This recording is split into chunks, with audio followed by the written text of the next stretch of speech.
CBSE class 12 chemistry हमारा chapter है chemical kinetics. तो इस वीडियो से हम अपना अगला चैप्टर शुरू करेंगे और क्लास 12 सीबीएसई क्लास 12 एनसीईआरटी जो हमारी है उसमें जो 10 चैप्टर्स हैं उसमें ये हमारा अब आखिरी चैप्टर्स है। 9 चैप्टर के पीवाईक्यूज हमने कर लिए हैं। केमिकल काइनेटिक्स के भी हम लोग 9 चैप्टर्स की तरह 2010 से 2023 में जो पीवाईक्यूज आए हैं उनको करेंगे और इसको करने के बाद फिर हम लोग रिवीजन शुरू करेंगे। ऑर्गेनिक रिवीजन तो हम लोग कर रहे हैं, अब हम लोग फिज़िकल रिवीजन भी शुरू करेंगे इसको कंप्लीट करने के बाद। आप एनसीईआरटी रीडिंग करते रहिएगा। हमारा टॉपिक 1 है rate of chemical reaction and unit. उसमें पहला क्वेश्चन है define rate of a reaction. यह क्वेश्चन ऑल इंडिया 2010 में 1 मार्क का पूछा गया था। एक बार आप इस क्वेश्चन को ट्राई करिए, फिर हम लोग आगे बढ़ते हैं। Change in concentration of reactants or products in unit time is known as rate of a reaction। तो rate of a reaction होता है change in concentration। किसका concentration? तो केमिकल रिएक्शन में हमारे पास प्रोडक्ट होते हैं और रिएक्टेंट्स होते हैं। तो या तो रिएक्टेंट्स का चेंज इन कंसनट्रेशन या प्रोडक्ट्स का change in concentration in unit time, उसे हम लोग रेट ऑफ रिएक्शन कहते हैं। अगला क्वेश्चन है question number 2। Explain the difference between average rate and instantaneous rate of a chemical reaction। यह क्वेश्चन ऑल इंडिया 2010 में 2 मार्क्स का पूछा गया था। एक बार आप इस क्वेश्चन को ट्राई करिए, फिर हम लोग आगे बढ़ते हैं। तो यहाँ पर मैंने टेबुलर फॉर्म में इसको लिखा है। पहला है इंस्टेंटेनियस रेट और दूसरा है एवरेज रेट। इंस्टेंटेनियस रेट क्या होता है? तो the rate of change in concentration of any one of the reactants or products at that particular instant of time। ठीक है, तो at t is equal to t, उस पर्टिकुलर इंस्टेंट ऑफ टाइम में जो हमारा रेट ऑफ रिएक्शन होता है। और रेट ऑफ रिएक्शन क्या होता है? तो change in concentration of any one of the reactants और प्रोडक्ट्स। एवरेज रेट क्या होता है? The change in concentration of a reactant or product divided by the time interval over which the change occurs। तो हम लोग average जानते हैं। Average क्या होता है?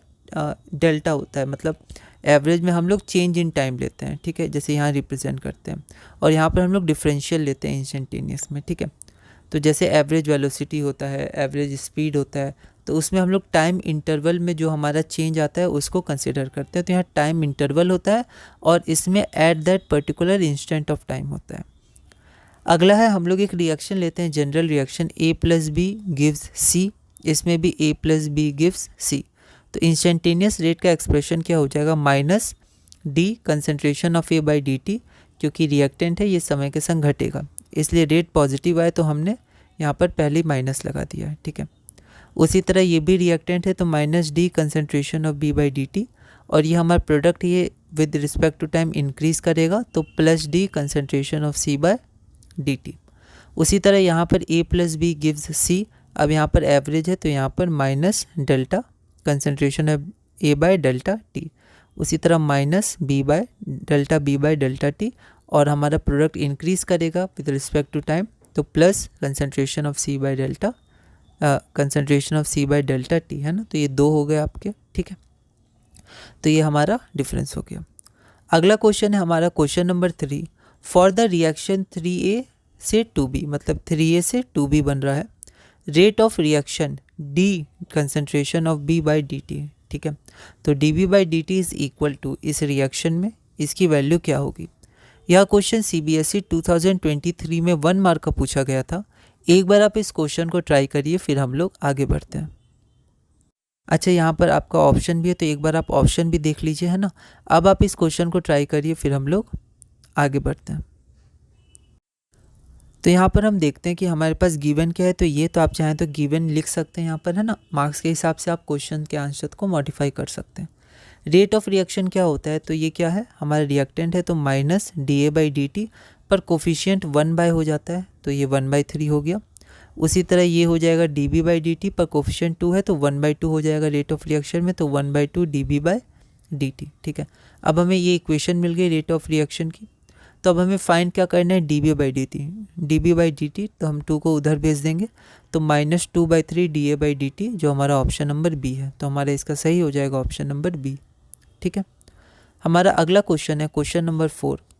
फॉर द रिएक्शन, तो हमारे पास ये गिवन रिएक्शन, ये इंपॉर्टेंट रिएक्शन है, आगे भी ये रिएक्शन आएगा काइनेटिक्स चैप्टर में। ठीक है, तो 2N2O5 gas gives 4NO2 plus O2, ये रिएक्शन हमारे पास गिवन है।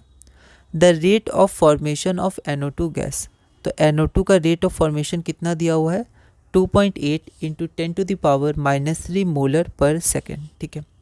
Calculate the rate of disappearance of N2O5 gas, यह क्वेश्चन CBSE 2018 में 2 मार्क्स का पूछा गया था। एक बार आप इस क्वेश्चन को ट्राई करिए, फिर हम लोग आगे बढ़ते हैं। तो यहाँ पर हमारे पास रेट ऑफ फॉर्मेशन, ठीक है, जब ये डिकम्पोज होगा N2O5 तो वो NO2 और O2 बनाएगा, तो ये धीरे धीरे फॉर्म होगा। तो रेट ऑफ फॉर्मेशन कितना है, तो 2.8 इंटू 10⁻³ मोलर पर सेकेंड, ठीक है। तो अब ये दोनों फॉर्म होगा तो ये क्या होगा, ये डिसअपियर करेगा, मतलब ये घटता जाएगा, है ना, रिएक्टेंट घटते जाएगा क्योंकि यही प्रोडक्ट बना रहा है। तो आपसे पूछा गया है rate of disappearance of N2O5 gas क्या है, तो एक तरह से आपको रेट ऑफ रिएक्शन पूछा गया है N2O5 with respect to N2O5, तो रेट ऑफ डिसअपियरेंस, ठीक है। 2018 का 2 मार्क्स का क्वेश्चन है, तो एक बार हम लोग इसको देखते हैं। आंसर में हमारे पास गिवन रिएक्शन क्या है, ये है। अब हम लोग ओवरऑल रेट ऑफ रिएक्शन लिखेंगे, तो N2O5 क्योंकि हमारा रिएक्टेंट है तो माइनस आएगा, तो माइनस dN2O5/dt, और कोफिशिएंट 2 है तो 1/2। उसी तरह 4NO2 गैस, तो ये हमारा हो जाएगा dNO2/dt, और कोफिशिएंट हमारा 4 है तो 1/4, और यहाँ पर dO2/dt और ये कोफिशिएंट 1 है तो 1/1 1 ही रहेगा प्लस में, ठीक है। अब हमें एक इक्वेशन चाहिए, तो हमारे पास क्या क्या गिवन है, तो हमारे पास गिवन है rate of reaction of NO2, मतलब ये हमारे पास गिवन है रेट ऑफ रिएक्शन, ये हमारे पास गिवन है। 1/4 की वैल्यू हमें पता है, 1/2 पता है, और ये हमें निकालना है, ठीक है। तो हम लोग क्या करेंगे कि हम लोग ये वाला इक्वेशन कंसिडर करेंगे, ठीक है।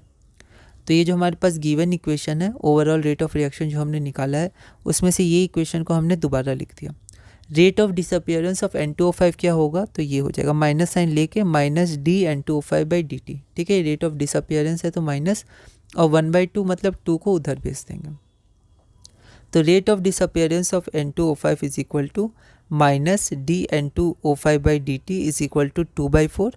तो dNO2/dt इसकी वैल्यू हमारे पास गिवन है, तो हमारे पास जो रिक्वायर्ड वैल्यू आ जाएगी वो आ जाएगी 1.4 इंटू 10⁻³ मोलर पर सेकेंड, ठीक है। ये गिवन से हमने ले लिया, तो ये हमारा कंप्लीट हुआ। तो इसमें ऐसे कुछ बेसिक क्वेश्चंस आते हैं। अब हम टॉपिक 2 की तरफ चलते हैं, और टॉपिक 2 है हमारा rate expression and rate constant of factors affecting rate of a reaction. तो NCERT के अनुसार हम लोग धीरे धीरे टॉपिक वाइज कर रहे हैं। तो इसमें हमारा पहला क्वेश्चन है, और ऐसे हमारा क्वेश्चन नंबर 5 है, discuss any 4 factors which affect the rate of a chemical reaction. यह क्वेश्चन दिल्ली 2010 में 2 मार्क्स का पूछा गया था।